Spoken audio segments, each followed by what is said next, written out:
It was good, John. It's your boy JD6 here with my man. Shout out to KC Sports Authority. Make sure y'all go check that podcast out, man. You heard the man.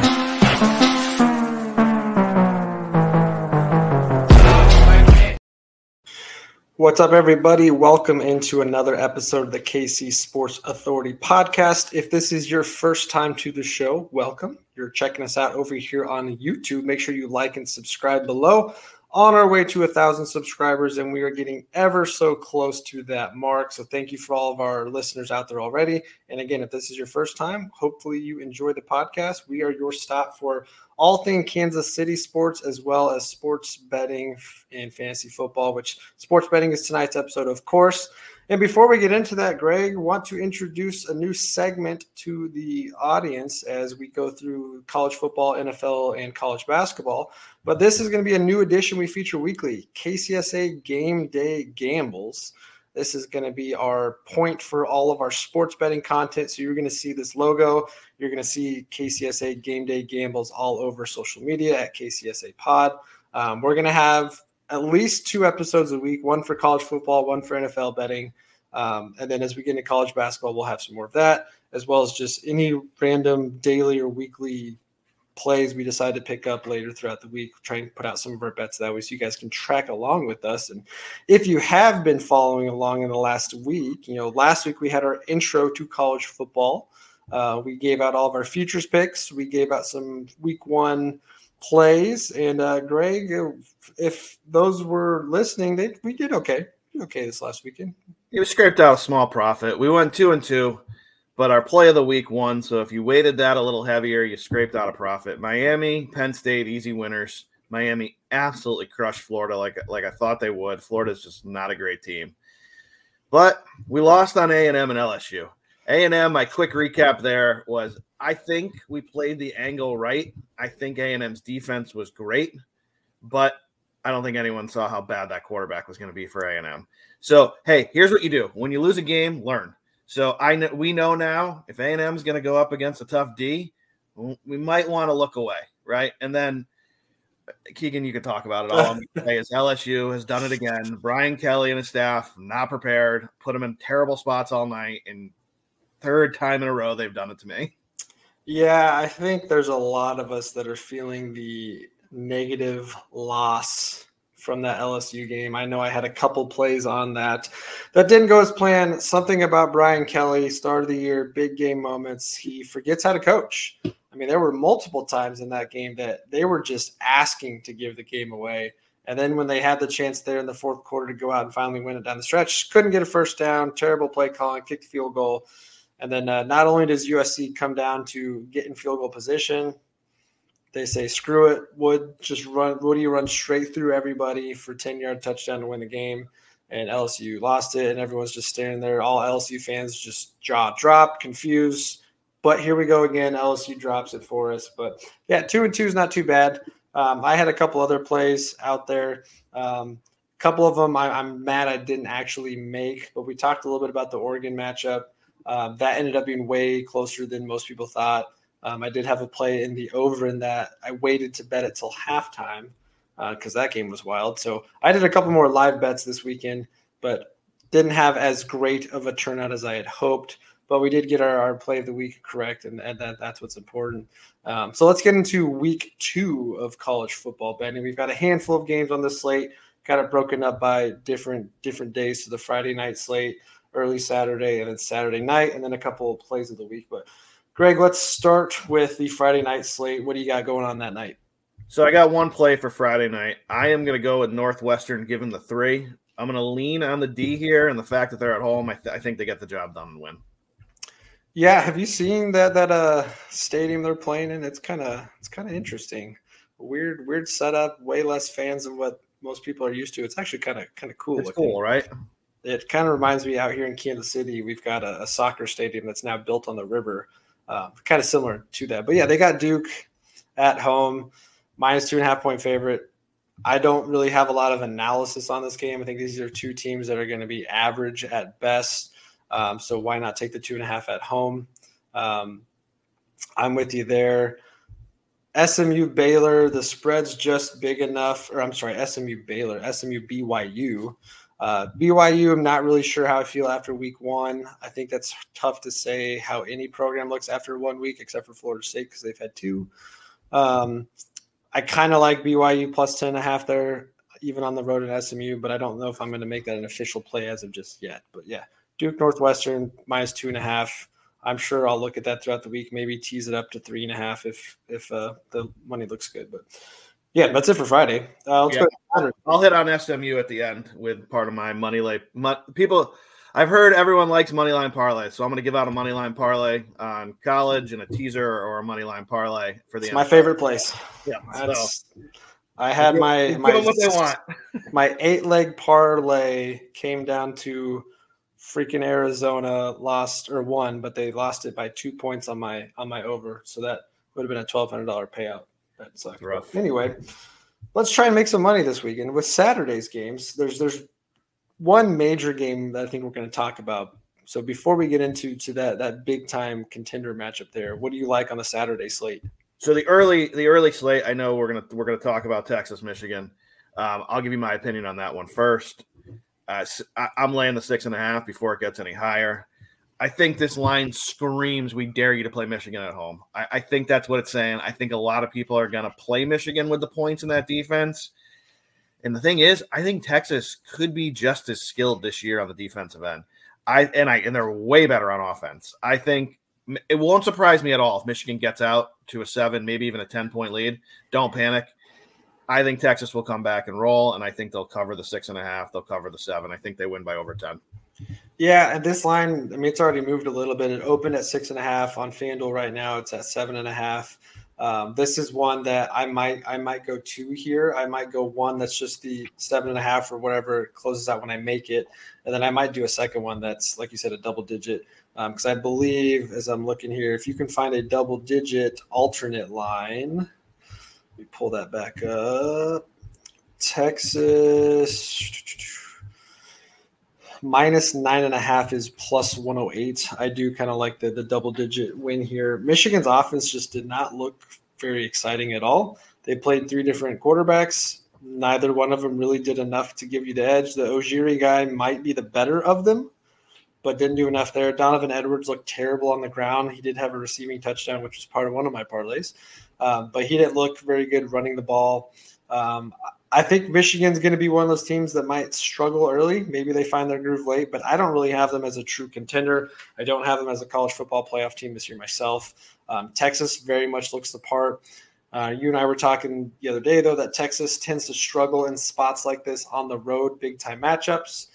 But Texas, I think, is the better team, better quarterback play, insane offensive weapons. They've got enough guys on defense to get it done. So, yeah, if you want to tease that up to a double digit, I don't know if I'd take it above 10.5, but if you can get plus 9.5 and they win by 10, perfect. You're making money there. But, yeah, that's probably my favorite game. That was one that as soon as the weekend slate ended, I looked at that and went, oh, Texas by 6.5. Ooh, man, there's no way they don't win this game. Yeah, I agree. If it was week 1, I would say, oh, this could be the one where Texas comes out slow and But the fact that they got a game under their belt, that we won 52-0, they got both their quarterbacks in. Ewers looked good. Manning looked good in backup. I mean, they're in a great spot here. Everyone got reps. Michigan had a fight for a half before they started pulling away. So, I think Texas rolls here. And then I've got 2 games I've been eyeing. Both of them somewhat local ties for Big 12 country. But Arkansas at Oklahoma State. Currently, Oklahoma State's a 7.5-point favorite. I like them at home.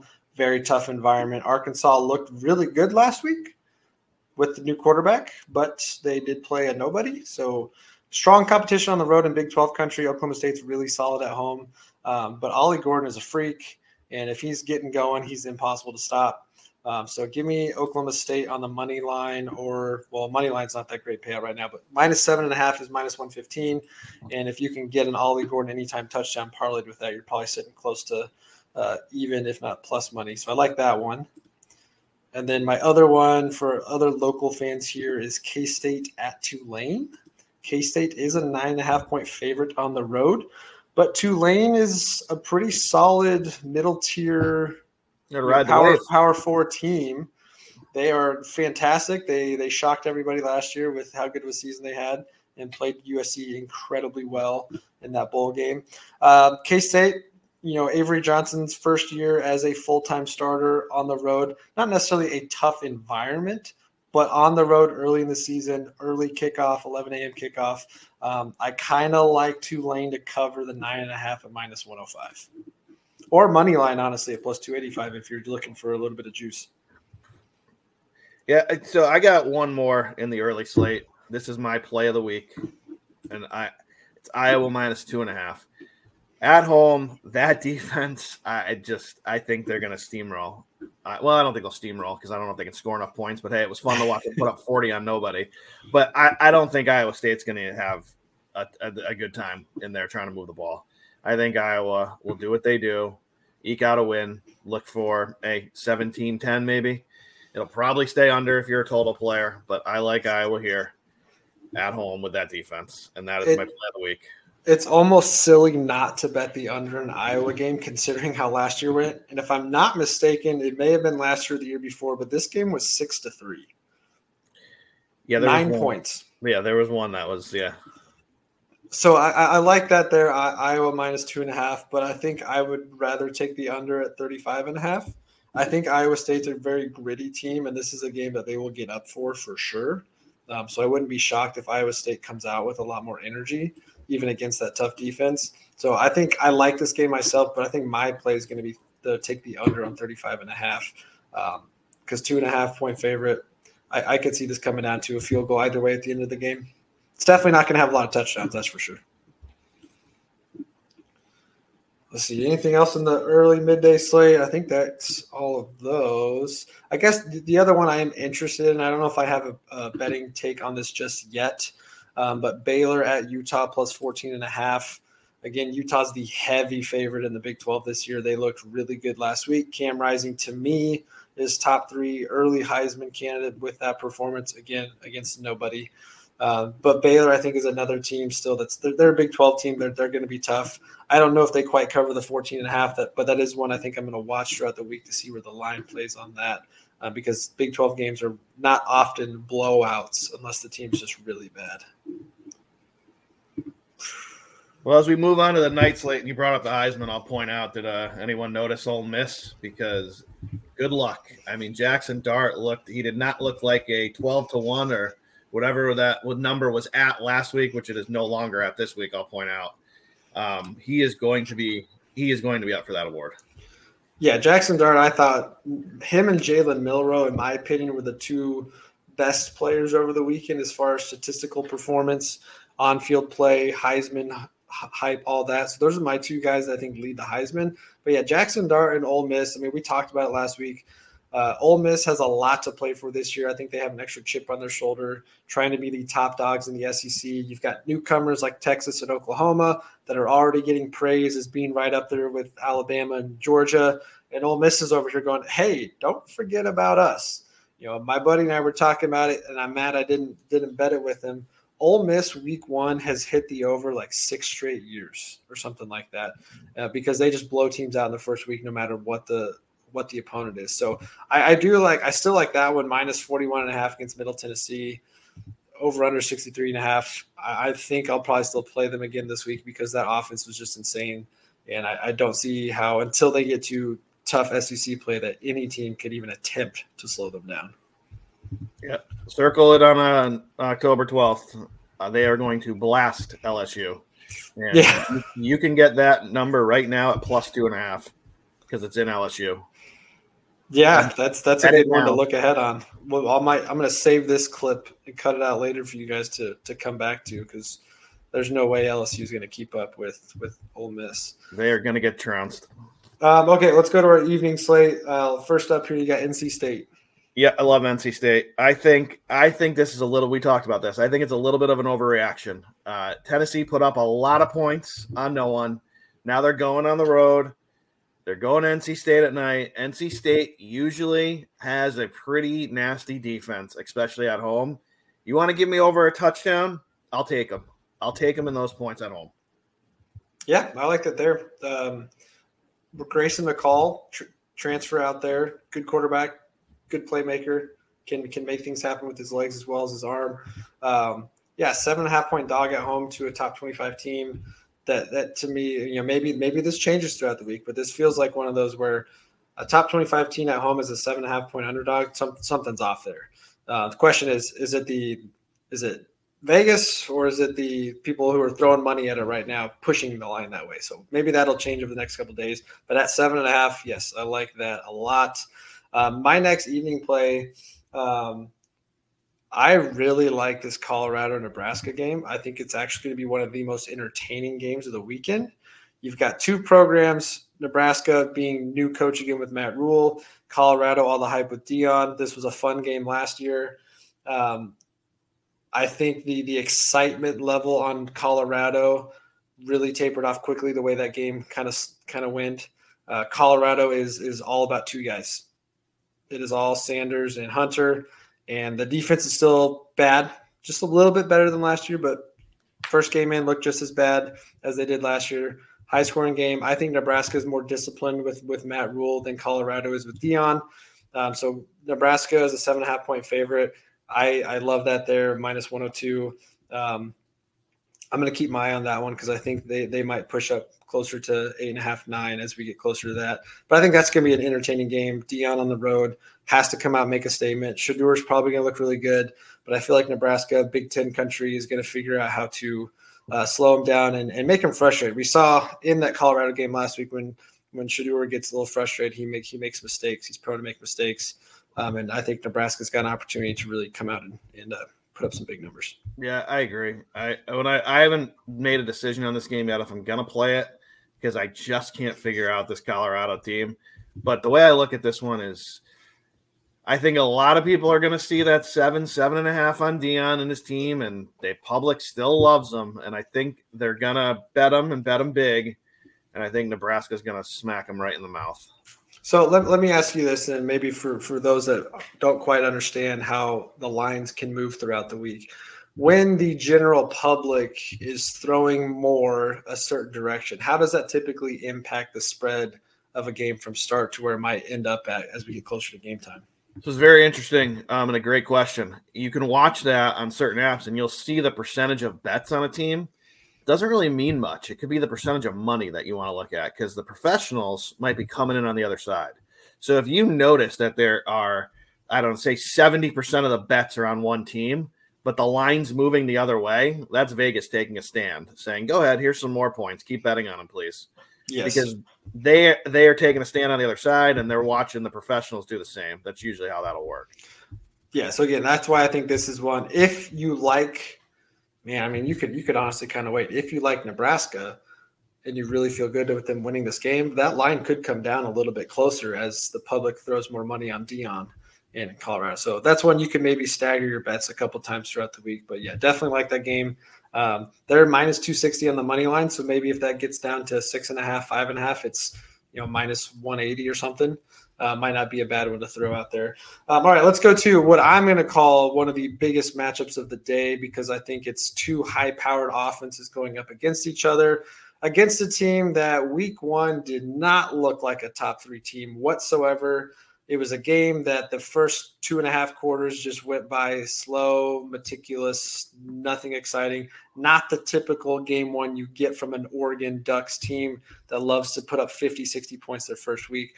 But we got Boise State at Oregon. Boise State opens as an 18.5-point underdog.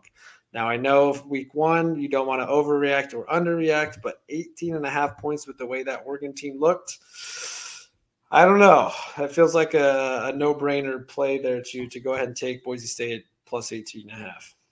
I'm with you. I think, look, they both didn't play great against lesser competition. Boise State is supposed to be contending for a playoff spot coming in at that 5th conference winner. Were they impressive over Georgia Southern? Probably not defensively, but they put up 56 points offensively. I think they can do enough to keep this within. I see 19 now. Wouldn't shock me if it gets even a little higher because people will fire on Oregon. I think they'll do enough to do this. I see it 38-24 in that range. I think points will be scored, but the clock will move. If they're running the ball, just keep that in mind. The clock will keep moving because I think there'll be a lot of first downs here. Yes. So that's gonna help too when you're getting that many points. So I'm gonna take Boise State in the points. Boise State showed they can run the ball week 1. Now, different type of defense, bigger guys, stronger, faster guys they're going up against. But if they get out and run the ball like they did week 1 and they maintain some of the clock, I could see how this game slows down a bit. It doesn't feel like it's going to be a back and forth shootout of sorts in the sense of, all right, each quarterback's got 380 yards, 5 touchdowns. I think it's a ground and pound game for Boise State to keep Oregon off the field. So, yeah, I love the 18.5. I kind of like the under right now at 61.5. And honestly, I'm probably still going to sprinkle something on Boise State plus 610 on the money line. They could have the biggest upset early on in the year. Love the boldness there. So now that is not what I'm recommending it as an official bet, but it's one if you want to just throw something at it to have some fun. Like I said, Boise State is a team we anticipate making the college football playoff as one of the outside teams. But why not? Why not go into Oregon and basically destroy their season week 2? That would be wonderful. Here's my money line play of the week, everyone, for all you money line players. And I'm going to join you. I'm going to join you for 2.5 units because after I put it together, I really liked it. So we're going to take SMU Friday. They got 2 wins under their belt, and they looked much better last week. So SMU at home, I don't think going to have any trouble with BYU. We already talked about it. I'm laying the 6.5, and I'm putting them in this money line parlay. Give me Texas. I don't see a situation they lose this game next week. And then finally, Keegan touched on this one a little bit, but I don't think Cam Rising and Utah is losing in that stadium. So give me Utah. If you bet it right now on most sites, it's right around even money. I like it. Pretty easy. Yeah, that's a good one. I don't have a money line parlay yet myself, but for local fans here, let's look at the KU game real quick. KU at Illinois. This was a fun game last year here in Lawrence. One of the few games we got to see Jalen Daniels play a little bit in, and then he basically was on the sideline a lot. Illinois, typically a tough defense. This game's up in Champaign. Very curious to see how KU fans travel up there. KU is the better team on paper. They open up as a 5.5-point favorite. I still feel very good with KU's chances of winning this game. I think I'd rather take the spread than anything else, but over-under's 55.5. But this could also be a game. KU got off to a slow start in the first quarter. I know it's Lindenwood, so they were going to blow them out. But Illinois is a good defense. Altmaier's a pretty decent quarterback, and if they can move the ball, it's really all about slowing down KU's run game, because if you slow down the run game, then the pass game is hard to get going. But as a KU fan, watching Luke Grimm in the slot, I think he's one of the most underrated wide receivers college football will see this year. You get him in space, he can make guys miss and make plays happen. So I like the way KU can attack you. They can attack you from all parts of the field. So I've got obviously, I'm going to bet KU every single week, of course. KU minus 5.5 is one of my other plays for this week. So this is on my radar. Haven't bet it yet. You kind of hit on it, but you're a KU fan. This is a tricky place to play. If you're not a KU guy like Keegan, it's a tricky place to play. You're getting 5.5 points. But Lima is not a bad coach. This guy knows what he's doing. He'll have the team ready. They're experienced. Their defense is good. I don't know if they'll win the game, but I don't know if I'd feel comfortable laying 5.5 in that stadium. I get it there. The other play I would like on this game, and it hasn't popped up yet, so if you find it elsewhere, do it. And that is parlaying Daniel Hishaw and Devin Neal anytime touchdown together. This hit in, I believe, 8 of their 12 games last year. You get those two guys running the ball and they get close to the goal line. KU's running in with one of the two of them. So parlay that together. Most games last year, I got it about plus 320 on average. Pretty easy money there, but it just hasn't opened up yet. But yeah, I think that wraps up this week's version of college football. Any other takes, plays you think we missed or want to get out there? We'll just do this once because we're going to do it once a week for you if I have one. Here's the tip of the week from a gambling perspective of what not to do. So let me give everyone this tip. The people at FanDuel and DraftKings didn't sit in a boardroom and say, hey, I think the players are losing too much. Let's give them an out. Do not hit that cash out button ever, okay? That I have friends that I talk off the ledge all the time. They know – and they have studies that show gamblers panic. So your team gets down 7-0, 10-0, and they're like, oh, you can have back half of your bet. People are cashing out all over the country, and the execs are laughing at you because there's a good portion where your team comes back and you would have won forget breaking even. You would have won the bet.